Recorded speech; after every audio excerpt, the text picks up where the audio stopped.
where every word opens a new world. Welcome to the portal of stories. There are places that don't appear on official maps, yet live on in the urban memory of cities. Spaces where time doesn't move forward in a straight line, but echoes, over and over, sinking deeper with each repetition. Residencial Morelos is one of those places. Hidden in the heart of Mexico City's historic center, this building doesn't wait to be found. It calls to those who were never looking. Behind its doors lies a reality that defies logic, flaws that shouldn't exist, and keys that only appear when the story chooses to be told again.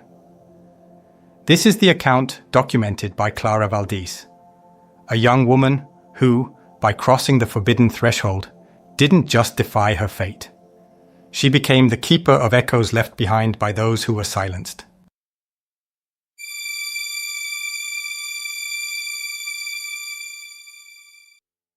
In the historic center of Mexico City, where ancient stones whisper imperial voices and bells ring over indigenous ruins, stood a building long forgotten by progress, Residencial Morelos.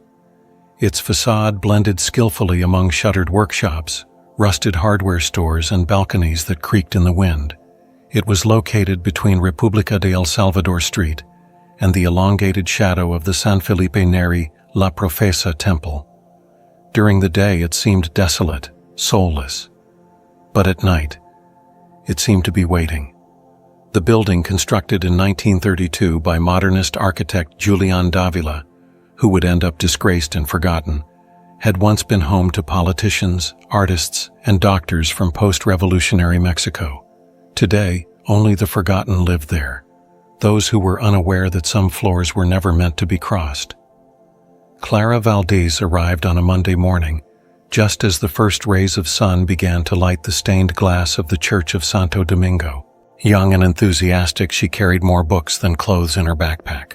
She had just secured an internship at the Museum of Mexican Medicine, only 6 blocks from the building. She chose to live in Residencial Morelos for 2 reasons: its absurdly low rent and its history shrouded in mystery. This building withstood the 1957 earthquake without showing a single crack, her professor had told her. But there are things that survived inside that were never classified. The building's caretaker, a curt and tactless woman named Doña Rame, handed her the key without looking her in the eye. If something bothers you, don't look at it. And if you hear strange things, wear earplugs, she murmured, handing her the key to apartment 12 on the 2nd floor. On the way to the apartment, Clara noticed something strange in the elevator. The buttons marked the floors as 10, 11, 12, and 14. 13 was missing. The administrator explained it was due to superstition and urban planning. But the stairs told a different story. 11, 12, 13, 14, Clara whispered, counting the landings. The 13th floor was real. No one just wanted to admit it. The apartment was small but charming, high ceilings, original molding, and a wrought iron balcony overlooking a quiet street where vendors passed, organ grinders played, and a woman sold prayers for 5 pesos. That very night, while unpacking, she pushed the bed against the wall and noticed a loose floorboard. She lifted it, revealing a hidden cavity in the floor. Inside, she found an old iron key. Its handle was precisely engraved with the number 13. The moment she touched it, a faint electric jolt ran through her body, as if something deep within had awakened. At 12:13, the lights began to flicker. The noise of the city disappeared completely. Only a distant ticking, like that of a clock buried beneath the floor, broke the silence. Driven by a force she couldn't explain, Clara stepped into the hallway. At the end of the corridor, the elevator stood open, as if it were waiting for her. She entered. She pressed nothing. The doors closed on their own, and the elevator descended by its own will. The panel lights flickered until they showed a number that didn't exist. 13. The elevator stopped. The doors opened. Before her stretched a hallway she had never seen. A faded red velvet carpet covered the floor. Gas sconces remained unlit, and the air grew dense. thick like mist. Each step was a struggle against something unseen.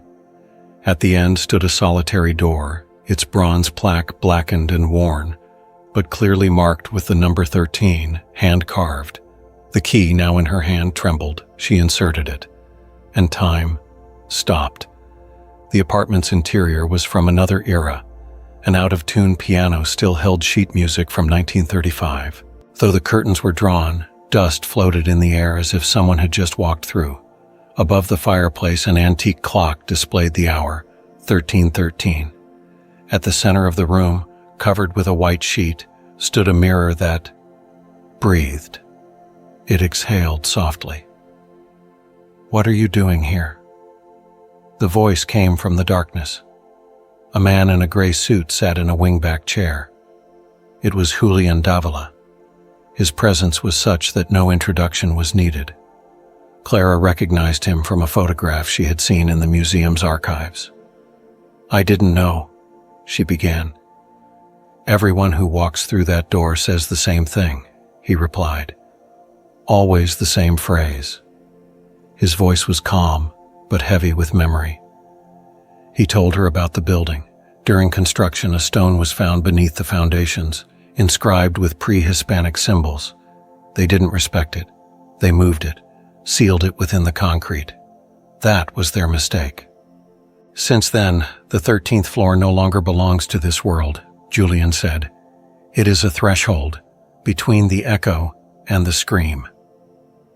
He told her of women who vanished in 1957, of a poet who threw himself from the balcony, whose shadow is said to still mark the sidewalk every Friday the 13th, of a child who draws on the walls with chalk, but is never seen.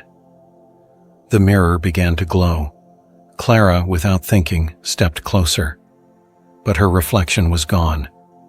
Instead, she saw images, fragments of trapped lives, faces without eyes, mouthless voices, and in one corner, her own figure, staring back at her from the inside. "What's happening to me?" she asked, her voice trembling. "Time here is not a line," Julian said. "It is a spiral, and you have been chosen to listen, to remember." Clara turned toward the door, but it was gone. Only a cold, unyielding wall remained. Don Felipe, the neighbor in apartment 14, noticed her absence the next day. He knocked on her door repeatedly. No answer. Worried, he went to speak to Doña Reme. "What about the girl from apartment 12? She frowned. "What girl?" They searched the building's records. Nothing. Clara Valdez didn't exist. No lease, no signature, no record of entry. That night, with a chill running down his spine, Don Felipe climbed the stairs. As if guided by something unseen, he reached the floor that officially did not exist. In front of door 13 on the floor, he found a photograph. Clara and Julian, sitting together in the chair, their faces blurred, their eyes lost, and beside the door, a new key. Every Friday the 13th, if someone stops in front of residential Morelos and watches closely, they may see a single window light up briefly at 1313.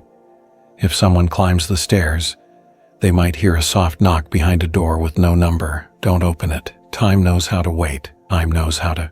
And the story's still untold? Do too.